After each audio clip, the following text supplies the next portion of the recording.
রুমে ঢুকে দেখলাম সাদিয়া শুয়ে আছে। আমাদের বিয়ের আজকে চতুর্থ রাত। বিগত 3 রাতে বউকে 3 সেকেন্ডের জন্য কাছে পাইনি। বলতে গেলে সে আমাকে তার শরীর স্পর্শ করতে দেয়নি। আমি তার বিছানার কাছে এসে তার কপালে চুমু খেতে গেলাম। সাথে সাথে সাদিয়া লাফিয়ে উঠে বসে বালিশের নিচ থেকে চাকু বের করে বলল, ওই আপনি রোজ রাতে ঘুমের মধ্যে চুমু খান, আমাকে জড়িয়ে ধরেন, হাত পা রাখেন আমার গায়ে কেন? হ্যাঁ, আমি কি আপনার কোলবালিশ?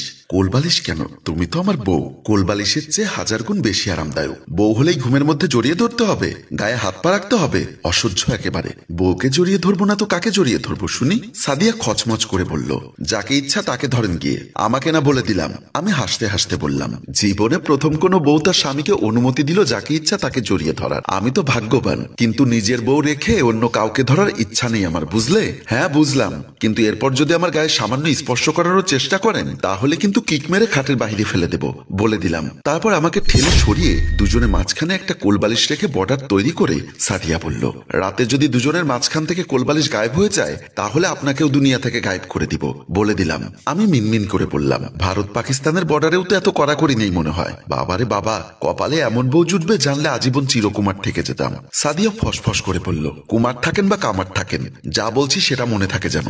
আমি উবুর হয়ে শুয়ে বালিশে মুখ চেপে বিড়বিড় করে বললাম, ক্ষুধার্ত অসহায় ব্যক্তির সামনে বিরিয়ানির প্লেট, অথচ ছুলে প্রাণ নাশের রিস্ক। এমন পোড়া কপালে বউ থাকার কি দরকার ছিল? সাদিয়া আর চোখে আমার দিকে কিছুক্ষণ তাকিয়ে থেকে ঘুমিয়ে পড়ল। আজও বিয়ে করা বউকে কিছুই করতে পারলাম না। এবার সাদিয়ার সাথে আমার বিয়ে হওয়ার গল্পটা বলি। সাদিয়ার বাবার কল্পে আমার মা সেদিন সাদিয়াদের বাসায় গেলেন। সাদিয়ার বাবা ড্রয়িং রুমে বসা ছিলেন। আমার মাকে ঢুকতে দেখে সাদিয়ার বাবা উঠে দাঁড়িয়ে বলল, আসুন ভাবি আসুন। আসসালামু আলাইকুম। ওয়ালাইকুম আসসালাম। তো আসতে কোনো সমস্যা হয়নি তো? না ভাইজান, কোনো সমস্যা হয়নি। কি জন্য ডেকেছেন বলুন? আপনি তো জানেন আপনার স্বামী আর আমি খুব ভালো বন্ধু ছিলাম। তা তো জানি, আমি কেন, আপনাদের বন্ধুত্বের কথা এই শহরের কে না জানে। আমার বন্ধু মানে আপনার স্বামী মারা যাওয়ার সময় হসপিটালে আপনারই তো সামনে আমার স্ত্রীকে ধরে আমার বন্ধু বলেছিল, ভাবি আপনার মেয়েটাকে আমার খুব পছন্দ, আমি মারা গেলেও আপনার মেয়েকে আমার ছেলের জন্য বউ করে দিবেন, এই দাবিটা রেখে গেলাম। সেদিন আমার স্ত্রী আপনার স্বামীকে কথা দিয়েছিল। ভাগ্যের কি নির্মম পরিহাস, এর 6 মাসের মাথায় আমার স্ত্রী গাড়ি অ্যাক্সিডেন্টে মারা গেল। মারা যাওয়ার প্রাক্কালে আমাকে স্মরণ করিয়ে দিয়ে গেল সেই ওয়াদা। আপনার স্বামীকে দেওয়া সে কথা যেন আমি অক্ষরে অক্ষরে পূরণ করি। সাদিয়ার বাবার মুখের কথাগুলো আমার মা মন্ত্রমুগ্ধের মতো শুনছিল, কোনো উত্তর করলো না। সাদিয়ার বাবা আবার বলা শুরু করলো, আমি পৃথিবী থেকে বিদায় নেওয়ার আগে নিজের একমাত্র মেয়েকে বিয়ে দিয়ে যেতে পারলে জীবনের সব থেকে বড় দায়িত্বটা পালন করার তৃপ্তি নিয়ে শেষ নিঃশ্বাস ত্যাগ করতে পারতাম। মা বলল, সাদিয়া ইন্টারে পড়ে হিউম্যানিটি নিয়ে, ওদিকে আমার ছেলে নিলয় পড়ছে পলিটেকনিকে এনভায়রনমেন্টাল ইঞ্জিনিয়ারিং এ। দুজনের জন্য দুজনে একেবারে পারফেক্ট। সাদিয়ার বাবা বলল, আমার একমাত্র মেয়েটা আমি মারা যাবার পরে একেবারে এতিম হয়ে যাবে ভাবি। ওর সৎ মায়ের সঙ্গেও সম্পর্ক ভালো যাচ্ছে না। দ্বিতীয়বার বিয়ে করাটাই আমার ভুল ছিল। যাই হোক, আমার তো কোনো ছেলেও নেই। আমি চাই নিলয়ের সঙ্গে সাদিয়ার বিয়ে হোক। আমার মা বলল, ঠিক আছে, আপনি যা চাইছেন তাই হবে। আজ তাহলে আমি উঠি। সে কি, খালি মুখে চলে যাবেন? নাস্তা করবেন না? আমার একটু জরুরি ব্যাংকে যেতে হবে। এখন বাজে 2:30, 3টায় ব্যাংক বন্ধ হয়ে যাবে। অন্য একদিন পেট ভরে খাবো। আর আপনি পারলে ছেলে মেয়েদের দেখা করানোর ব্যবস্থা করুন। ও নিয়ে আপনি টেনশন করবেন না। আগামীকাল যে কোনো একটা রেস্টুরেন্টে আমি ওদের দেখা করানোর ব্যবস্থা করছি। ঠিক আছে, তাহলে আসি। আসসালামু আলাইকুম। সালাম দিয়ে আম্মা চলে আসলেন। সাদিয়ার বাবা গেলেন সাদিয়ার রুমের দিকে। সাদিয়ার বাবা সাদিয়ার রুমে ঢুকে দেখলো সাদিয়া কলেজে যাওয়ার জন্য রেডি হচ্ছে। বাবাকে দেখে বলল, বাবা কিছু বলবে নাকি? হ্যাঁ রে মা, কি বলবে বলো, আমার আবার কলেজে দেরি হয়ে যাবে, তাড়াতাড়ি কলেজে যেতে হবে। সাদিয়ার বাবা তখন বিয়ের ব্যাপারে সব কথা সাদিয়াকে খুলে বলল। সাদিয়ার বাবার মুখে সব কথা শোনার পর বাবার অবস্থা দেখে সাদিয়ার দ্বিমত করেনি। তার উপর রক্তের সম্পর্কের বাহিরে কেউ তার উপর অতিরিক্ত শাসন দেখাবে এটা তার পছন্দ নয়। বিয়ের পর অন্তত সৎ মায়ের সঙ্গে থাকতে হবে না, আমার মায়ের কাছে থাকতে পারবে, এটা ভেবে এক কথায় রাজি হয়ে যায় সাদিয়া। বাবাকে বলল, আমার একটা কন্ডিশন আছে। কি কন্ডিশন বল? বিয়ের পরেও আমি পড়তে চাই। ঠিক আছে, সেটা আমি নিলয়ের মাকে বলবো। আর আগামীকাল তুই নিলয়ের সাথে যে কোনো একটা রেস্টুরেন্টে দেখা করবি। সেটা না হয় করবো, তবে আমি এখন আসি, আমার কলেজে লেট হয়ে যাচ্ছে, বলে সাদিয়া বের হয়ে চলে গেল। এদিকে আমি আমাদের ড্রয়িং রুমে আমার বন্ধু বিজয়ের সাথে বসে কথা বলছিলাম। এমন সময় মা এসে আমাদের সামনে বসলেন। মাকে দেখে আজ খুশি খুশি মনে হচ্ছিল। আমি বললাম, মা কিছু বলবে? মা কোনো ভনিতা না করে টেনে সোজা বলল, তোর বিয়ে ঠিক করেছি। পাশে বসা বিজয় বলল, সে কি বলছেন আন্টি? আমরা মেয়ে দেখলাম না, মেয়ে দেখতে কেমন সেটা জানলাম না, তার আগেই আপনি বিয়ে ঠিক করে ফেলেছেন? মা বলল, বিয়েটা আমি নই, নিলয়ের বাবা বেঁচে থাকতে ঠিক করে গেছেন। মায়ের এমন কথা শুনে আমার আর বুঝতে বাকি রইল না মমিন আঙ্কেলের মেয়ে সাদিয়ার কথাই বলছে। বলছেন মা? মা বিজয়ের উদ্দেশ্যে বলল, কাল তুমি আর নিলয় চকবাজার ইপ্তি পিজা হাট রেস্টুরেন্টে গিয়ে মেয়েটির সাথে দেখা করে এসো। দেখাটা যেন শুধু সৌজন্যতা বোধের মধ্যেই থাকে, কারণ তোমাদের বিয়েটা ফিক্সড অ্যান্ড ফাইনাল হয়ে গেছে। বলেই মা উঠে চলে গেল। বিজয় বলল, এই যুগে এসেও তোর মায়ের মতো সিদ্ধান্ত চাপিয়ে দেওয়া মানুষ আমি আগে কখনো দেখিনি। আমি একটা দীর্ঘশ্বাস ফেলে বললাম, কিছুই করার নেই রে, আমার মৃত বাবার ওয়াদা আমাকে পূরণ করতেই হবে। বিজয় বলল, তাই বলে যেন তেন একটা মেয়েকে কি তুই বিয়ে করবি? যেন তেন বলছিস কি? যদি মেয়েটির কিছু নাও থাকে তবুও তাকে বিয়ে করতে হবে, এ আমার বাবার প্রতিজ্ঞা। পরদিন যথারীতি আমি আর বিজয় ইপ্তি পিজা হাট রেস্টুরেন্টে গেলাম। গিয়ে দেখি আমরা যাওয়ার আগে মেয়েটি ও তার এক বান্ধবী আগে থেকে আমাদের জন্য ওখানে ওয়েট করছিল। আমি আর বিজয় গিয়ে রেস্টুরেন্টে ঢুকে পড়লাম। হাই সাদিয়া, আমি নিলয়। বলেই যখন পাশে রাখা দুটি চেয়ারে আমি আর নিলয় বসতে চাইলাম, সাদিয়া বলল, স্ট্যান্ড আপ। আমি ভয় পেয়ে গেলাম, বসতে গিয়েও বসলাম না। বিজয় অবাক হয়ে মেয়েটির দিকে তাকাতে তাকাতে যখনই আবার চেয়ারে বসতে গেল তখনই সাদিয়া বলে উঠল, কি হলো? আপনাদেরকে না দাঁড়াতে বললাম? নিলজ্জের মতো বসছেন কেন? বিজয় ভ্যাবাচাকা খেয়ে দাঁড়িয়ে গেল। আমি বললাম, এনিথিং রং? সাদিয়া বলল, পুরোটাই রং করেছেন আপনারা। এখন কটা বাজে? আমি বললাম, 10:37। মিট আপের টাইম কয়টায় ছিল? 10টায়। তার মানে আপনারা 37 মিনিট লেট করেছেন। যে ছেলের বিয়ের আগে সময় জ্ঞান নেই সে বিয়ের পরে কি দায়িত্ব জ্ঞান নেবে? প্রিয়া চল, আমরা এক্ষুনি চলে যাব। ওর বান্ধবী প্রিয়া বলল, ওনারা তো তোর সম্পর্কে জানে না, তাই না হয় ভুল করেছে, আজকের মতো মাফ করে দে, একটু বসে কথা বল। সাদিয়া বলল, নো নেভার, ফর এভার। মনে থাকার জন্য আজকের দিনটাই উপযুক্ত। চল এক্ষুনি। তবে যাওয়ার আগে একটা কথা বলে যাই।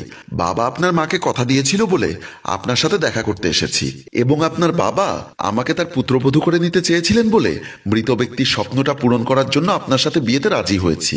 এরপর আমাদের আর বাহিরে কোথাও দেখা হবে না, দেখা হবে একেবারে বাসর ঘরে। বলে সাদিয়া এবং ওর বান্ধবী চলে গেল। ওরা যাওয়ার পর বিজয় বলল, দোস্ত, এ তো মেয়ে নয়, যেন সিলেটি মরিচ। এই মেয়ের সাথে সংসার করবি কিভাবে? সেদিন আমি প্রমাণ পেয়েছিলাম আল্লাহ তাআলা আমাদের জীবনের স্ক্রিপ্টে রোমান্টিক সিনের বদলে অ্যাকশন সিন বেশি রেখেছে। এরপর গত 3 দিন আগে আমাদের বিয়েটা হয়ে যায়। বাসর রাতে সাদিয়া লাল বেনারসি শাড়ি পরে চুপচাপ বসেছিল খাটে। আমি এসে রুমে ঢুকে দরজা বন্ধ করতেই সাদিয়া বলল, ওই রুমে আপনি আসলেই হবে, আর কিছু আসার দরকার নেই। আমি ভ্যাবাচাকা খেয়ে বললাম, আমাদের বাসর ঘরে আবার কে আসবে শুনি? সাদিয়া ভেঙচি কেটে বলল, শুধু আপনি আসলেই তো হচ্ছে না, হাওয়া বাতাস আসতে দিন, গরম লাগে তো।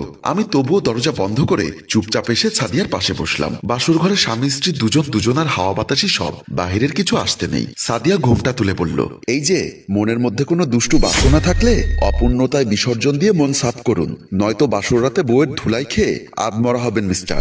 আমার অবুঝ মন হাই হাই করে ওঠে। বললাম, সবাই বাসর রাতে খায় বউয়ের আদরের মালাই, আর আমি কিনা খাবো ধুলাই? সাদিয়া আচমকা আমার ঠ্যাং দুটো ধরে খাটের উপর তুলে সালাম করে বলল, বাসর রাতে নাকি স্বামীকে সালাম করতে হয়। আমি ভীষণ চমকে গিয়ে বুকে থুথু ছিটিয়ে বললাম, এইভাবে সালাম করলে তো হার্ট ফেল করবে বেচারা স্বামী, যেমন আমি।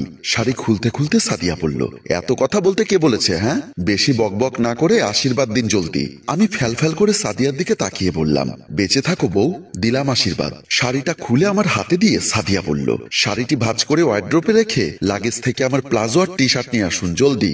সাদিয়ার বুকে ব্লাউজ আর পরনে পেটিকোট, সৌন্দর্য যেন গলে গলে পড়ে চোখ ধাঁধিয়ে যাচ্ছে আমার। সাদিয়ার শরীরের ওই অনাবৃত্ত অঙ্গের সৌন্দর্য যে কোনো পুরুষের মাথা ঘুরিয়ে দেবে তাতে সন্দেহ নেই। আমিও ফ্যাল করে তাকিয়ে আছি সাদিয়ার দিকে। সাদিয়া বলল, এই যে শুধু শুধু লালা ঝরিয়ে লালার অপচয় করে লাভ নেই, যেটা বলছি সেটা করুন। আমি উঠে ওয়ার্ড্রোপের কাছে যেতে যেতে বিড়বিড় করে বললাম, অনাহারীর চোখের সামনে আহারের গোডাউন খুলে দিয়ে বলছো লালা যেন না ঝরে? এমন হৃদয় বিদারক দৃশ্য স্বচোখে দেখার আগে ঘুমিয়ে পড়া ভালো ছিল। আমার এমন কথা শুনে মুচকি মুচকি হাসছে সাদিয়া। লাগেজ থেকে প্লাজো আর টি শার্ট এনে খাটের উপর রাখলাম। পেটিকোটের ভেতর দিয়ে প্লাজো পরে পেটিকোটটা আমার মাথার উপর রেখে আমার চোখ মুখ ঢেকে ফেললো সাদিয়া। তারপর বলল, এই যে আমি না বলা পর্যন্ত পেটিকোট যেন সরানো না হয়। আমি অসহায়ের মতো বললাম, কিন্তু কেন? সাদিয়া বলল, কারণ ব্লাউজ খুলে টি শার্ট পরবো তাই। আমি একটা দীর্ঘশ্বাস ফেলে বললাম, এখন মনে বারবার একটাই প্রশ্ন আসছে সাদিয়া, তুমি কি আসলেও আমার আপন বউ? আমার কথা শুনে সাদিয়া হেসে ফেলে বলল, আপন বউ হলেও আমার ইচ্ছা না হওয়া পর্যন্ত কিচ্ছু হবে না, মনে রাখবেন সাহেব। ব্লাউজ খুলে টি শার্ট পরে আমার মাথার উপর থেকে পেটিকোটটা তুলে ব্লাউজ ও পেটিকোট আমার হাতে দিয়ে সাদিয়া বলল, এবার লক্ষ্মী জামাইয়ের মতো এগুলো ভাঁজ করে ওয়ার্ড্রোপে রেখে আসুন। আমি উঠে পেটিকোট ব্লাউজ ভাঁজ করে ওয়ার্ড্রোপে রেখে এসে সাদিয়ার পাশে শুয়ে একটা দীর্ঘশ্বাস ছাড়লাম। তাই দেখে সাদিয়া বলল, কি ব্যাপার, খুব কষ্ট হচ্ছে নাকি কিউট জামাইটার? আমি বললাম, কত আশা ছিল মনে, বাসর রাতে বিড়াল মারবো তোমার সনে, এখন দেখছি বিড়াল মারতে না পারার হতাশায় নিজেকেই মরতে হবে।